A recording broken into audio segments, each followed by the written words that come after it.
क्योंकि ये जो समझ के चलिए भाजपाई की जो सरकार है ये दोगले चरित्र की सरकार है। ये कहते तो हैं कि गरीबों के हित में है, लेकिन ये गरीबों का हक मारने का काम करते हैं। जैसा कि जब हमारी 17 महीने की तेजस्वी बाबू की सरकार थी तो उनके सहायता से जो अभी तत्कालीन मुख्यमंत्री हैं नीतीश बाबू, उन्होंने 65% आरक्षण लागू किया और कहा भी कि जिसकी जैसी हिस्सेदारी उसकी वैसी भागीदारी।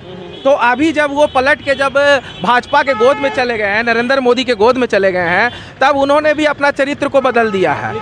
नीतीश कुमार जी ने नीतीश कुमार अभी किंग मेकर के भूमिका में है। वो क्यों नहीं इस फैसले को पलटते हैं, क्यों नहीं मोदी जी पे दबाव डालते हैं? जब आप हमारे साथ थे तो आप जोर जोर से कह रहे थे कि जिसकी जैसी हिस्सेदारी उसकी वैसी भागीदारी। तो अब आपका ये नारा कहाँ गया? तो जगदेव बाबू का ये नारा को हम लोग फिर से जिंदा करेंगे और यहाँ से पद यात्रा निकालते हुए टिकारी में रात का हॉल्ट है, उसके बाद सुबह फिर वहाँ कुर्ता जाके और जगदेव बाबू के नारा को हम लोग ये जन जन तक फैलाएंगे। और आगे चल के और सत्याग्रह होगा और इसको दिल्ली तक ले जाएंगे, ताकि जो हमारे गरीब पिछड़े और अल्पसंख्यक भाई बहनों का है उनको जो हक है, ना ही सरकारी व्यवस्था में, निजी व्यवस्था में भी उनको ये 65% का हक मिलना चाहिए। क्या नाम है आपका? मेरा नाम आनंद कुमार, गया जिला वरीय उपाध्यक्ष युवा राजद। इस वक्त मैं गया में हूं और गया में जो है 65% आरक्षण के खिलाफ, या इसको इस तरीके से कह सकते हैं कि नीतीश कुमार ने जो आरक्षण बढ़ाने का काम किया था 65% 50% से 65% किया था, जिसमें SC ST OBC और अल्पसंख्यक भाइयों का आरक्षण बढ़ाने का उन्होंने काम किया था, जिससे उस समय सरकार में तेजस्वी यादव भी उसमें शामिल थे।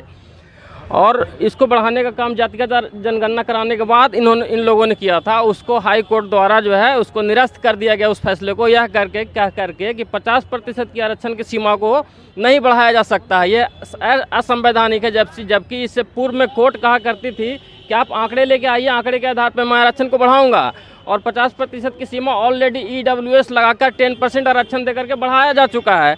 तो इस मुद्दे पर यहाँ पे पदयात्रा होने वाला है। गया से टिकारी होते हुए बाबू जगदेव की धरती कुर्था में जाकर के इस पदयात्रा का समापन होगा। और पदयात्रा को विनय कुशवाहा, अजय दांगी और सुभाष यादव जैसे और पवन वर्मा, समीर यादव जैसे युवा नेताओं के नेतृत्व में जो है पदयात्रा होने वाली है। इन लोगों से और बात करेंगे ये आखिर इन मुद्दे पे क्या बोलते हैं।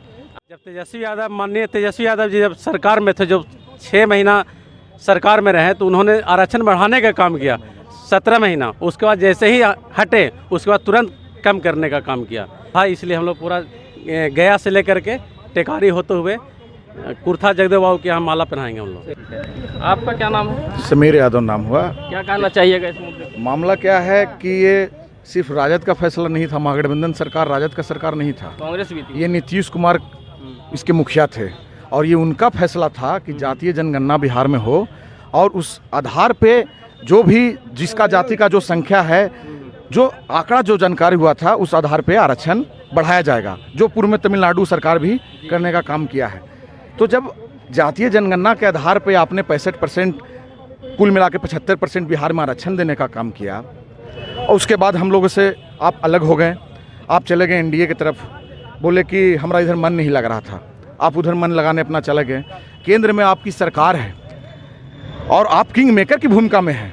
इस बार मोदी जी पूर्ण बहुमत में नहीं आए हैं। अगर जदयू और तेलुगु देशम पार्टी हट जाता है तो नरेंद्र मोदी की सरकार गिर जाएगी। तो आप किंग मेकर में हैं और केंद्र सरकार ये तय करता है कि कौन सा सूची में जाएगा, 9वीं अनुसूची में, कौन सा 8वीं अनुसूची में जाएगा, ये केंद्र सरकार पॉलिसी लाता है।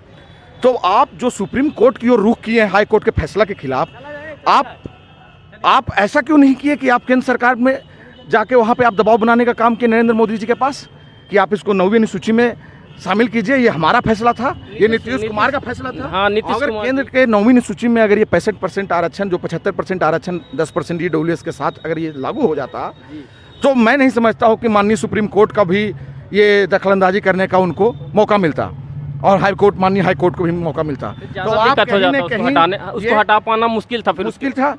इसका मतलब कहीं ना कहीं आप ये राजनीति कर रहे हैं। आप नहीं चाहते हैं कि बिहार में पिछड़ों, अति पिछड़ों, दलितों, महादलितों, अल्पसंख्यक भाइयों को हक मिले, उनका आशीर्वाद मिले।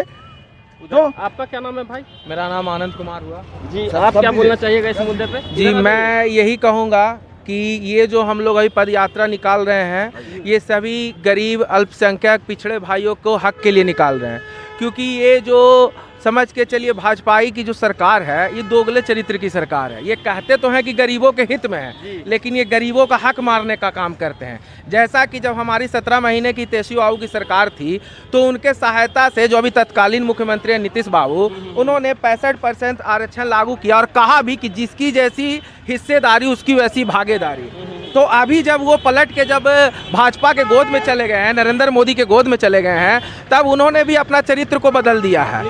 नीतीश कुमार जी ने, वो नीतीश कुमार अभी किंग मेकर के भूमिका में है। वो क्यों नहीं इस फैसले को पलटते हैं, क्यों नहीं मोदी जी पे दबाव डालते हैं? जब आप हमारे साथ थे तो आप जोर जोर से कह रहे थे कि जिसकी जैसी हिस्सेदारी उसकी वैसी भागीदारी। तो अब आपका ये नारा कहाँ गया? तो जगदेव बाबू का ये नारा को हम लोग फिर से जिंदा करेंगे और यहाँ से पद यात्रा निकालते हुए टिकारी में रात का हॉल्ट है, उसके बाद सुबह फिर वहाँ कुर्ता जाके और जगदेव बाबू के नारा को हम लोग ये जन जन तक फैलाएंगे और आगे चल के और सत्याग्रह होगा और इसको दिल्ली तक ले जाएंगे, ताकि जो हमारे गरीब, पिछड़े और अल्पसंख्यक भाई बहनों का है उनको जो हक है, ना ही सरकारी व्यवस्था में, निजी व्यवस्था में भी उनको ये 65% का हक मिलना चाहिए। क्या नाम है आपका? मेरा नाम आनंद कुमार, गया जिला वरीय उपाध्यक्ष युवा राजद।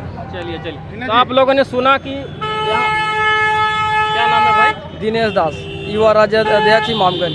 अच्छा, बताइए क्या आप इस मामले पे करना चाहते हैं? मामला यह है कि जब हमारे तेजस्वी यादव के नेतृत्व में और आदरणीय मुख्यमंत्री नीतीश कुमार जी के नेतृत्व में पूरे बिहार में जब 17 महीना सरकार रहा तो उन्हीं के नेतृत्व में ही एक कानून लागू हुआ। आखिर क्या कारण है कि जब बीजेपी में जाते हैं पलटी मार करके तो बीजेपी के डर से उनको अपंगु बना देता है और उन्हीं का जो है जो कानून लाया जाता है, उनके पूरा बिहार का मुखिया रहते हैं और उन्हीं का जो कानून पास किया हुआ रहता है उसको फेल किया जाता है। तो कहीं ना कहीं वो जो है साथ में रह करके बीजेपी नीतीश कुमार जी को कमज़ोर बनाता है और बिहार को बीजेपी का यही मंशा है कि दबे कुचले दलित, महादलित जितने अल्पसंख्यक लोग हैं उसको कमज़ोर करना। यही कारण है कि जो 65% और 75% जो आरक्षण था उसको रिजेक्ट करने का काम किया है। चलिए, क्या नाम है? दिनेश दास। चलिए, तो आप लोगों ने सुना यहाँ पे लोगों की मांगे और इनका सीधा साधा कहना है कि जो आरक्षण की सीमा जो बढ़ाई गई थी उसको वापस इन लोग उसको जो हटा दिया है हाईकोर्ट, उसको ये लोग लड़ाई लड़के आंदोलन करके दोबारा प्राप्त करेंगे और इस पदयात्रा के माध्यम से जन आंदोलन और जन जागरूकता करने का काम करेंगे। और मैं आगे आपको पदयात्रा की और भी झांकियाँ दिखाऊंगा। अभी के लिए इतना ही, धन्यवाद।